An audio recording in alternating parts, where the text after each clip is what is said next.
If Wolf's Rain is remembered for its atmosphere, then the soundtrack is a soul breathing life into it. And that's because the music wasn't just good, it was Yoko Kanno good. You know, the same Yoko Kanno who made Cowboy Bebop sound like a smoky jazz bar in space, and Ghost in the Shell Standalone Complex feel like a cyberpunk poetry. She doesn't just compose, she world builds with sound. Am I glazing a bit? Yes. Is she also worth it? Also, totally yes. Have you heard Tank? Kano's music has this rare ability to live between genres. One moment you're listening to a celestial choir that feels ripped from an ancient myth, and the next you're vibing to a rock song that could have been on MTV in 2003. If you couldn't tell what I was getting at, when it comes to Wolf's Rain, it didn't sound like any other anime of this time. And not gonna lie, I'm gonna be a little bit extra when I say this, it sounded like a story told by the planet itself. But during the course of the show, you realize why. Kanno didn't stick to one style because the world of Wolf's Rain didn't either. This soundtrack pulls from everywhere.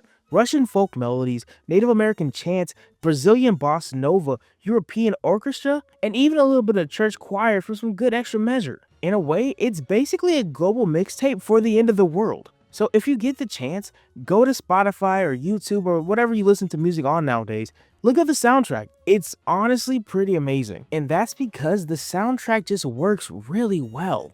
Every track feels intentional, and once again, being a little bit extra when I say this, it's like every culture left behind something, a fragment of itself with its own music, just so the end of the world had a killer soundtrack. And not to mention, the vocals also something special. Kanno didn't just pick singers, she picked storytellers. You've got Steve Conte, who gave us the opening theme song Stray, which is a perfect anthem for four wolves walking towards a dream that might not even exist. Then you got Maya Sakamoto, whose haunting vocals on Gravity feel like she's singing directly from the edge of heaven.